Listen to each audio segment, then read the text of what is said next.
రాజేష్ గారు, పాప చక్కగా పాలు తాగింది, తేపులు కూడా పోయాయి. ఇక రేపటి వరకు పాప ఏడవదండి. చాలా థ్యాంక్స్ సంధ్య గారు. మీ ఇంట్లో వాళ్ళతో మాట్లాడాను, జరిగిన దానికి సారీ కూడా చెప్పాను. మా అమ్మ పంతం వల్ల మీ స్నేహం బలవకూడదు. మీరిద్దరూ ఒకరినొకరు చూసుకోకుండా మాట్లాడుకోకుండా ఉండలేరు.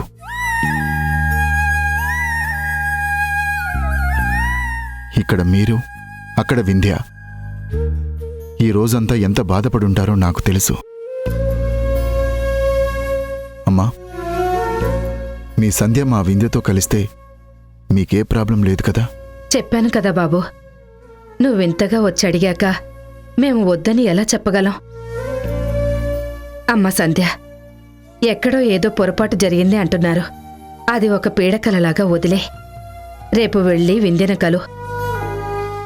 ఎప్పటిలాగే వింధ్య బిడ్డకి పాలిచ్చి ఆకలి తీర్చమ్మా. థ్యాంక్స్ అమ్మా. సంధ్య గారు, ఇప్పుడు మీరు హ్యాపీనే కదా? ఈ విషయం తెలిస్తే మా వింధ్య కూడా చాలా హ్యాపీగా ఫీల్ అవుతుంది. అమ్మ సంధ్య, బాగా ఆలస్యమైంది. అక్కడ వింధ్య వాళ్ళు కూడా ఎదురు చూస్తూ ఉంటారు. బిడ్డనిస్తే బాబు వెళ్ళిపోతాడమ్మా. పాపనిచ్చే.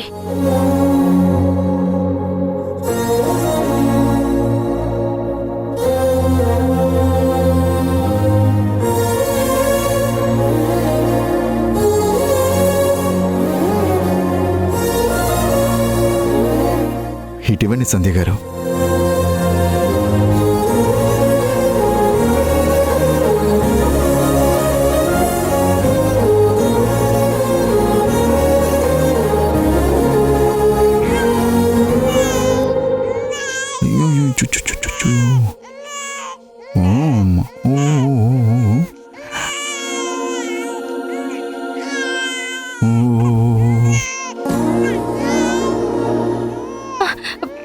పాప ఏడుస్తుంది.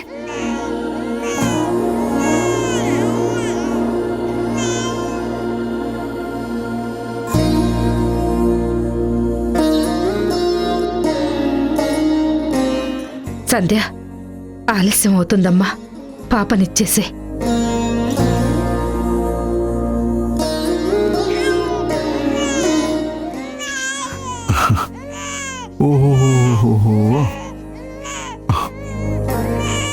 ఇలా ఏడుస్తుంటే ఎలా ఇవ్వగలను?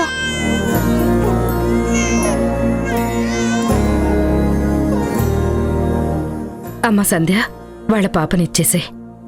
నా పాప ఏడుస్తుంది, ఎలా ఇవ్వాలత్తయ్యా? మన పాప కాదమ్మా, వీళ్ళ పాప. ఇచ్చే. క్షమించండి బాబు, ఎంత కాదన్నా లోపల తల్లి మమకారం ఉంటుంది కదా. సంధ్య, లేట్ అవుతుందమ్మా, పాప నువ్వు. అత్తయ్య ప్లీజ్, పాప ఏడుస్తుంది. సంధ్య ఇవ్వు. అత్తయ్య. సంధ్య ఇవ్వమ్మా, ప్లీజ్. నా మాట విను సంధ్య. ఇవ్వు. బాబు తీసుకో. బాబు, వింధ్య చేతుల్లోకి వెళ్తే పాప ఏడు పాపేస్తుంది. తొందరగా తీసుకెళ్ళిపో బాబు. చాలా థ్యాంక్స్ అండి, వస్తాను.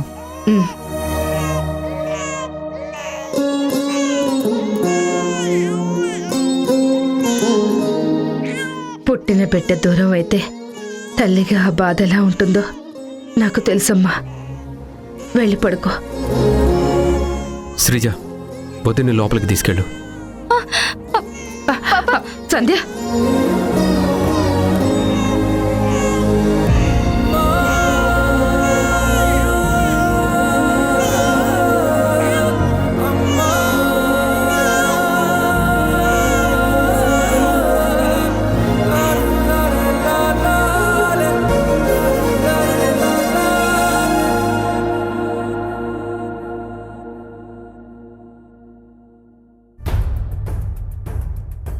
అరే ఏమైందిరా, తినే ప్లేట్లో చెయ్యి కడిగేశావు? కొంతమంది చేసిన చేష్టలు చూస్తుంటే ప్రశాంతంగా తినాలనిపించట్లేదు డాడ్. రేయ్ రాజేష్, మీ అమ్మని చూస్తుంటే నీకు అసహ్యంగా ఉందా? ఇన్నేళ్లలో మీ అమ్మ ఎలాంటిదో నీకు తెలీదా? ఈ ఇంట్లో అందరూ ఒక విలన్లా చూస్తున్నారు. నేను చేసిన తప్పేంట్రా? చేసిన తప్పేంటా? చాలా అమాయకంగా అడుగుతున్నావమ్మా. నీలో ఇంత పెద్ద మహానటుందని నాకిప్పటి వరకు తెలీదు. సంధ్యని ఏడిపించి లేని నిందని వేశావు. నువ్వింత శాడిస్ట్ అనుకోలేదు. అసలు నీతో మాట్లాడాలన్నా నిన్ను చూడాలన్నా అసహ్యంగా ఉంది. నిజంగానే నేను శాడిస్టున్రా. నువ్వు, నీ భార్య, నీ పాప, ఈ కుటుంబం అందరూ హ్యాపీగా ఉండాలని ఎప్పుడు పరితపిస్తాను చూడు. నిజంగానే నేను శాడిస్టుని. అసలు ఈ ఇంట్లో సంధ్యకున్న గౌరవంలో 1% అయినా నాకు నా మాటకుందా? ఏంట్రా, నువ్వు నాతో మాట్లాడాలన్నా నన్ను చూడాలన్నా నీకు అసహ్యంగా ఉందా? మరి నీ భార్య సంధ్య కలిసి ఎంత అసహ్యమైన పనిచేశారో నీకు తెలుసా? వింటున్నావు కదమ్మా? నా కొడుకు నన్ను చీకొడుతుంటే ఇంకా నన్ను మౌనంగా ఉండమంటావా? వాణి, ఏం మాట్లాడుతున్నావు? నిజమే మాట్లాడుతున్నాను. ఇప్పుడు కూడా నేను నోరు తెరవకపోతే మీ దృష్టిలో నేను విలన్గానే మిగిలిపోతాను.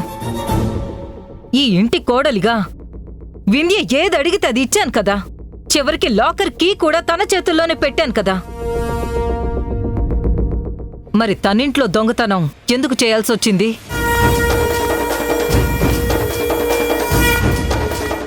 అంత డబ్బు దేనికోసం, ఎందుకోసమని నేను ఎంత అడిగినా నీ భార్య సమాధానం చెప్పదు. పోనీ 5 లక్షలే కదా అని చూసి చూడనట్టు వదిలేమంటావా? ఇదంతా చూస్తుంటే ఒక తల్లి కొడుకు కథ గుర్తుకొస్తుంది. ఒక కొడుకు గుడ్డు దొంగతనం చేస్తే తల్లి పోనీలే అని వాడికి ఆమ్లెట్ వేసి పెట్టిందంట. ఆ తర్వాత కోడి తెచ్చాడు, సరేలే అని వండి పెట్టింది. ఆ తర్వాత మేకం తెచ్చాడు. అప్పటికి అమ్మ మందలించలేకపోయింది. చివరికి తన కొడుకు బ్యాంకు దొంగతనం చేసి పోలీసులకి పట్టుబడ్డ తర్వాత, అయ్యో గుడ్డు దగ్గరే నేను మందలించుంటే నా కొడుక్కి ఈ పరిస్థితి వచ్చేది కాదే అని ఆ తల్లి నెత్తి నోరు కొట్టుకుని ఏడ్చిందంట. రేపటి రోజున మన ఇంట్లో జరగబోయేది కూడా ఇదే.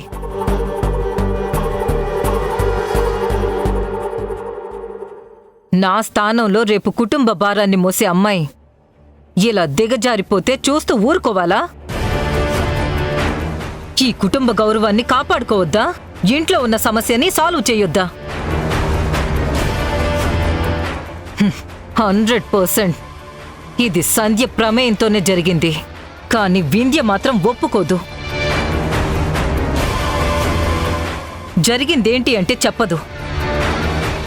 నాకు చెప్పకపోయినా పర్వాలేదు, కనీసం భర్తగా నీకైనా చెప్తుందేమో తెలుసుకో. సింపుల్గా మాట జారడం చాలా ఈజీ.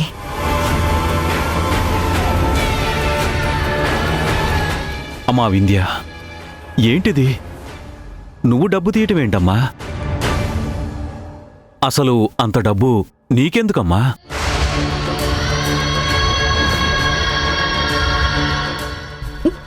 అడుగుతున్నారు కదా, సమాధానం చెప్పు. ఆ డబ్బు దేనికోసం? ఒరేయ్, ఎందుకురా అలా గట్టిగా అరుస్తున్నావు? నేను తెలుసుకుంటాను కదా, ముందు నువ్వు వెళ్ళు. ఏం జరిగిందో నాకు మొత్తం తెలియాలి నాన్న. ఎట్టి పరిస్థితుల్లో ఎందుకు ఈ పని చేసిందో నాకు మొత్తం తెలియాలి.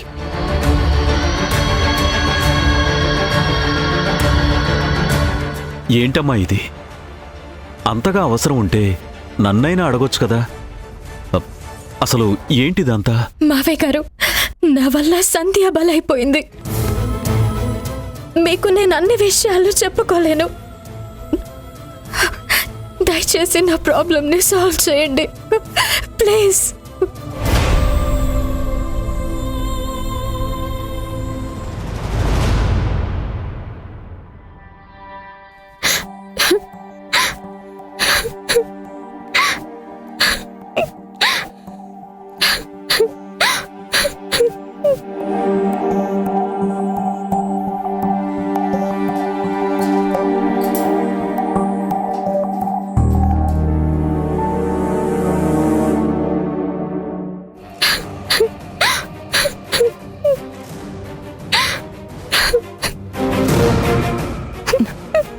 అమ్మా శ్వేత, ఏమైందమ్మా?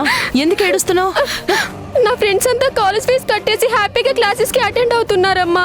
ఇంట్లో కూర్చుని నన్ను చూసి సెటైర్లు వేస్తూ నవ్వుకుంటున్నారమ్మా. అమ్మా శ్వేత, శ్వేత, అమ్మా శ్వేత. అమ్మా, అడ్మిషన్ ఫీజు కూడా కట్టడానికి డబ్బులు లేనప్పుడు ముందే చెప్పొచ్చు కదమ్మా. అనవసరంగా మాట ఎందుకు ఇచ్చావు? కాలేజ్ కి పంపిస్తానని ప్రామిస్ ఎందుకు చేసావు? ఈ రోజు డబ్బులు రావాల్సి ఉంది, కానీ అనుకోని కారణాల వల్ల అడ్జస్ట్ అవ్వలేదు. అవునా? అయితే నేను చదువు మానేసి ఇంటి పనులు వంట పనులు నేర్చుకొని నా బ్రతికింతే అంటూ అడ్జస్ట్ అయిపోతాను. అది కాదమ్మా. ఏది కాదమ్మా? 2 రోజుల్లో అడ్మిషన్ ఫీజు కట్టకపోతే ఇన్ని రోజులు నేను చదివిన చదువు వేస్ట్ అయిపోతుంది. రోజు ఇంట్లో కూర్చొని ఏడవడం తప్ప నాకు వేరే పనే ఉండదు. అవసరం కోసం చేయి చాచినా వింధ్య సాయం చేయలేదు. వాళ్ళని నమ్ముకొని వెళ్ళినందుకు నా కూతురి దృష్టిలో నేను దోషినయ్యాను. లేదు, ఇలా జరగకూడదు. నా కూతురి చదువు మధ్యలో ఆగిపోకూడదు. ఎలాగైనా సరే, ఏం చేసైనా సరే డబ్బు తీసుకోవాలి.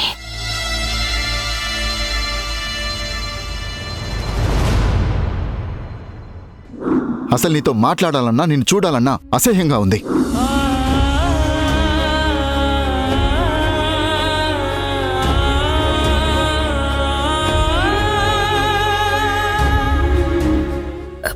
అత్తయ్య,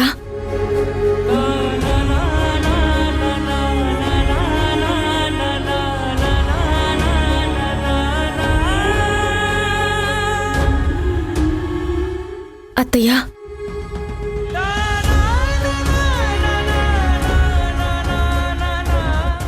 నేను దొంగతనం చేసిన మాట నిజమే, కానీ దానికి సంధ్యకి ఏ సంబంధం లేదు. పాప కోసం మన ఇంటికొచ్చి తన సమస్యల్లో చిక్కుకోవడం, బాధపడడం నాకిష్టం లేదు. తప్పు జరిగింది నా వల్లే. మీరే శిక్ష వేయాలనుకున్నా నాకు వేయండి, నేను భరిస్తాను. కానీ మీరెలా కోపంగా ఉండద్దు, నేను తట్టుకోలేను. ఇంకెప్పుడు ఇలాంటి పొరపాటు జరగకుండా చూసుకుంటాను. ఈ ఒక్కసారికి నన్ను క్షమించండి. వింధ్య, ఏంటమ్మా ఇది? ఈ ఇంటి కోడలంటే మర్యాదని పరువుని తలెత్తుకునేలా చెయ్యాలి, కానీ ఇలా తలదించుకుని కాళ్ళు పట్టుకోకూడదు. ఈ ఇంట్లో నీకు ఏం కావాలన్నా చేసే హక్కు అధికారం ఉన్నా కూడా దొంగచాటుగా డబ్బులు తీయడం నాకు నచ్చలేదమ్మా. అవసరం కొద్దీ ఏదడిగినా కాదనేవాళ్ళు ఈ ఇంట్లో ఎవ్వరూ లేరు. అయినా కూడా కారణం చెప్పకపోవడం వల్లే నాకు కోపం వచ్చింది. కోడలిగా ఈ ఇంటికొచ్చిన రోజే ఏం చెప్పానో గుర్తుంది కదా? నిన్ను కూతుర్లా చూసుకుంటానని. అమ్మగా నీకే సమస్య రాకూడదనే నా తాపత్రయం తప్ప ఇంకే ద్వేషం లేదమ్మా.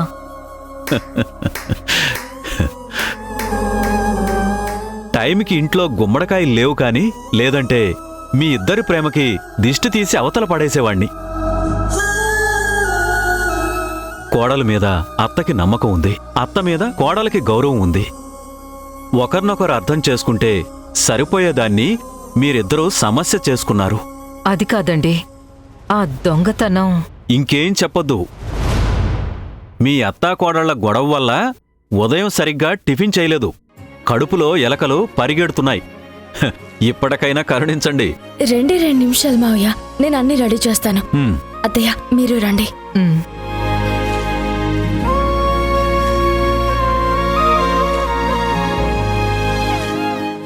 ఏమండి, వింధ్య మీద నాకు నమ్మకం ఉంది, కానీ ఆ డబ్బు సంధ్య గురించి తీలేదంటారా? అబ్బా, ఆ విషయం నాకు వదిలేయ్. ఏం జరిగిందో నేను కనుక్కుంటానులే. ఇదిగో, నువ్వు ఈ ప్రశ్నలు అనుమానాలు వదిలేసి ప్రశాంతంగా ఉండు.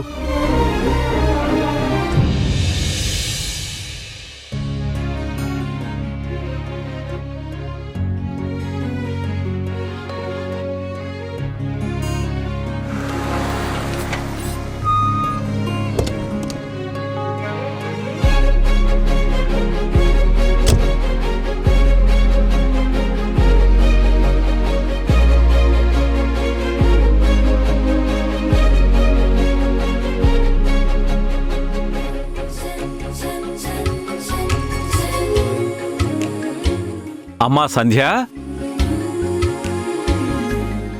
అంకుల్ హ, అంకుల్ రండి లోపలికి రండి. ఆ, రండి కూర్చోండి అంకుల్. ఏమండి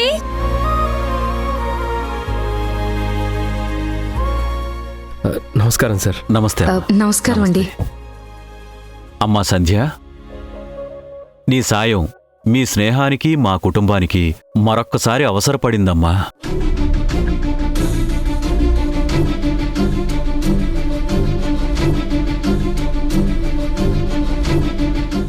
ఏమైంది అంకుల్?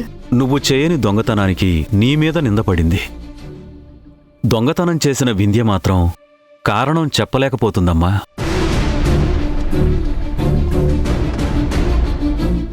ఏంటి, వింధ్య దొంగతనం చేసిందా? అంకుల్ మీరు చెప్పేది నిజమేనా? అవునమ్మా, వింధ్య డబ్బు తీయడం మీ ఆంటీ ప్రత్యక్షంగా చూసింది.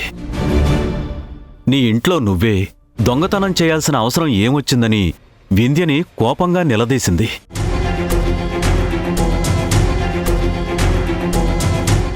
రాజేష్ కూడా చాలా సీరియస్ అయ్యాడు.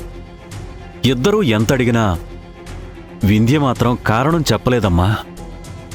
వాణి వింధ్య మీద ఎంత ప్రేమ చూపిస్తుందో అంతకు మించి జాగ్రత్త కూడా తీసుకుంటుందమ్మా. ఆ జాగ్రత్తలో భాగంగానే మీ స్నేహాన్ని అపార్థం చేసుకుంటుంది. అదే ఆలోచనలో ఉండి వింధ్య దొంగతనం చేయడానికి కారణం నువ్వే అనుకుంటుందమ్మా. అది నిజం కాదని, వింధ్య ఏ తప్పు చేయదని నాకు నమ్మకం ఉంది. నా నమ్మకాన్ని నిరూపించాల్సిన బాధ్యత నీ మీదే ఉందమ్మా. నువ్వడిగితే వింధ్య ఖచ్చితంగా నిజం చెబుతుంది. అందుకే ఒకసారి ఇంటికొచ్చి వింధ్యతో మాట్లాడమ్మా. సార్, ఆంటీ అపార్థం చేసుకుంటుందని మీరే అంటున్నారు.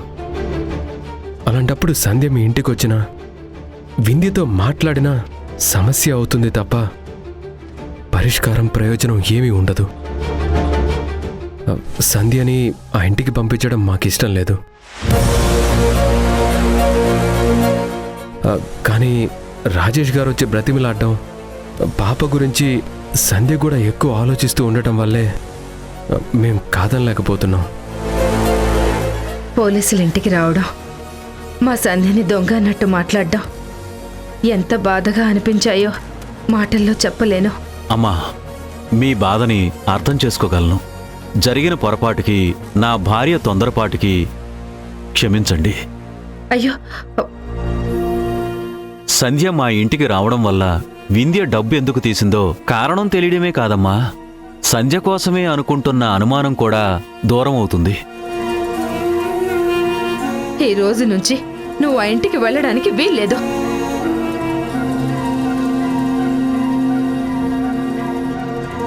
నువ్వు చెప్పు, ఎందుకొచ్చావు?